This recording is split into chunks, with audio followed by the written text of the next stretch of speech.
evangélica aos 16 anos de idade. Foi obreiro, pastor e, posteriormente, bispo da Igreja Universal do Reino de Deus, controlada por outro homem poderoso, o autoproclamado Bispo Macedo. Quando pastor, teve a oportunidade de liderar a Universal de Sorocaba, São Paulo, e sendo um homem de confiança do Bispo Macedo, foi enviado ao continente africano com o objetivo de ampliar o campo de atuação da Universal. Em 1996, já em Moçambique, saiu para pescar com um grupo de outros 3 pastores em uma pequena embarcação na Baía de Maputo. A certa altura, o barco apresentou problemas e virou em alto mar. Apesar de não ter afundado, a solução foi nadarem até encontrarem terra firme. Segundo relatos, ele conseguiu nadar por 8 horas, até alcançar uma ilha a cerca de 500 metros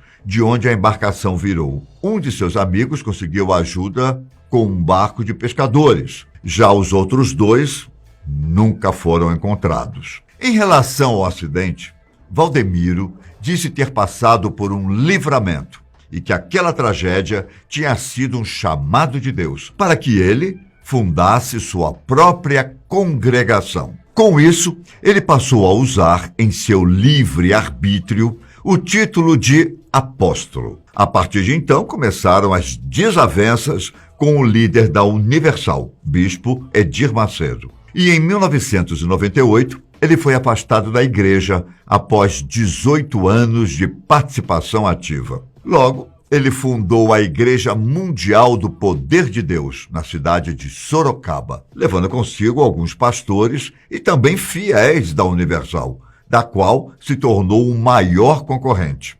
Carismático, mas também enérgico e polemista, Valdemiro viu sua igreja crescer e suas finanças se multiplicarem ano após ano, além de acumular uma riqueza que, podemos dizer, está muito longe de tudo que os verdadeiros apóstolos bíblicos, inclusive Jesus Cristo, jamais imaginaram possuir. O que o tornou ainda mais popular foi um acordo fechado em 2008 com o Grupo Bandeirantes de Televisão, canal que passou a exibir seus cultos 22 horas por dia por meio do Canal 21. Menos de 2 anos depois, Valdemiro já havia feito acordo com outros canais de televisão e também com algumas rádios. Geralmente, seus templos são modestos, ocupando espaços antes usados por estacionamentos cobertos e até pequenos comércios. A maioria encontra-se na cidade e no estado de São Paulo, mas conta também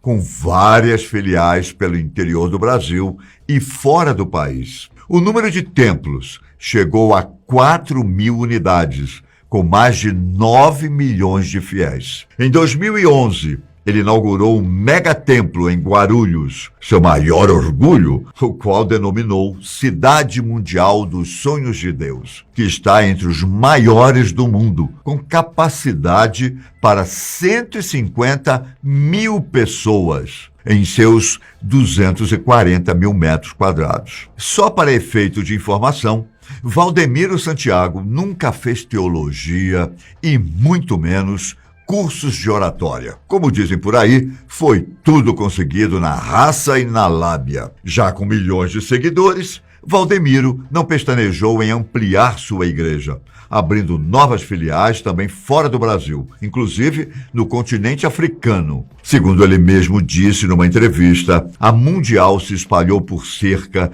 de 150 países. Só que esse crescimento repentino começou a incomodar o bispo Edir Macedo. O líder da Universal, no entanto, não ficou parado. Chegou a oferecer um montante ainda maior para o Grupo Bandeirantes, a fim de que tirassem o Canal 21 do ar e, consequentemente, o culto televisionado de Valdemiro. Bom, quando o assunto é dinheiro, nem é preciso dizer que essa luta foi vencida por Macedo, não é? E a briga não parou por aí. O também dono da segunda maior rede de televisão do Brasil, a Record, usou seu canal de comunicação para atacar Valdemiro de todos os lados. Numa de suas reportagens denúncia, o pastor da Igreja Mundial foi trazido a público desta vez por supostamente usar o dinheiro dos fiéis para a compra de fazendas e milhares de cabeças de gado. A partir de então, Valdemiro Santiago começou a sentir o peso de sua ambição. Ele viu as transmissões de seus cultos serem atropeladas pelas da Record, que fazia questão de utilizar a mesma grade de horários a fim de derrubar a audiência da Igreja Mundial e, pelo jeito, foi uma estratégia bem-sucedida. Tanto que, em pouco tempo, Valdemiro precisou demitir alguns membros da diretoria da igreja,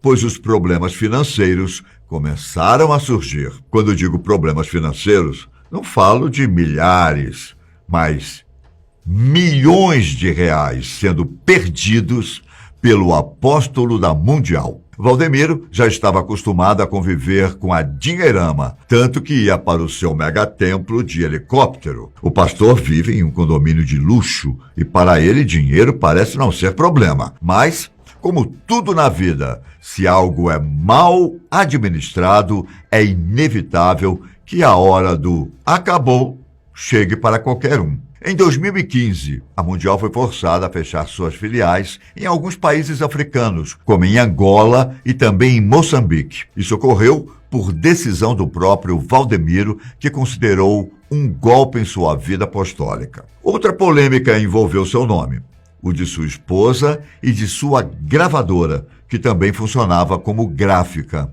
a WS Music. Nesse caso, o relógio de medição do consumo de água foi fraudado, mas quem acabou sendo preso foi o gerente da empresa, e não os proprietários. Pastores de filiais da Igreja Mundial fizeram uma grave denúncia envolvendo o apóstolo. Segundo eles, a mando do próprio Valdemiro, o dinheiro arrecadado pelas igrejas devia ser enviado para a matriz, em detrimento das contas de água, energia, impostos e outros débitos.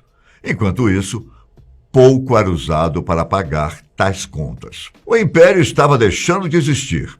Valdemiro via seu mundo cair tão rapidamente quanto foi erguido. Para aquele que, sem pestanejar, chegava a pedir R$1.000 para 7.000 fiéis, dizendo claramente que precisava de 7 milhões de reais e deve ter conseguido, ver seu império sendo derrubado de uma hora para outra foi sim um grande choque. E mais, sua igreja cresceu não só por meio das doações dos fiéis e das supostas curas milagrosas, mas principalmente por arrecadar milhões com a venda de pequenos objetos, que vão desde toalhas de mão, sementes de feijão, até água que, segundo ele, era ungida e fazia todo tipo de milagre na vida de quem a adquirisse. O episódio da semente de feijão ungida ganhou grande destaque, pois foi lançado por Valdemiro como sendo a cura para o Covid-19. Enquanto sua igreja penava com a ausência de fiéis nos cultos e com a falta de dinheiro que muitos deles deixavam em seus sacos de doações. Tais produtos podiam ser comprados a preços exorbitantes, que podiam chegar a R$1.000. O tijolo ungido, por exemplo, a partir do qual o fiel poderia começar a construir sua própria casa, era vendido a R$200 a unidade. Uma colher de pedreiro, R$153. Um martelo, R$1.000. E acredite, não foram poucos os que compraram e se arrependeram, pois de milagrosos esses produtos não tinham nada. Vendia-se quase tudo o que você imaginar. O que fosse possível dizer que era ungido, que trazia bênçãos à sua vida e que faria milagres, era vendido. Ele usava seus cultos televisionados para comercializar todos aqueles objetos. Como exímio vendedor e com uma lábia inigualável, fez fortuna em cima das pessoas menos esclarecidas e carentes que viam nele o pastor ungido de Deus. Infelizmente, para essas pessoas, o engano e o prejuízo foram grandes. Já para Valdemiro, era um motivo para dormir e acordar sorrindo para as paredes. Quanto à venda das sementes de feijão, o Ministério Público Federal precisou intervir, dizendo que o líder da Igreja Mundial do Poder de Deus incorreu em prática abusiva da liberdade religiosa, colocando em risco a saúde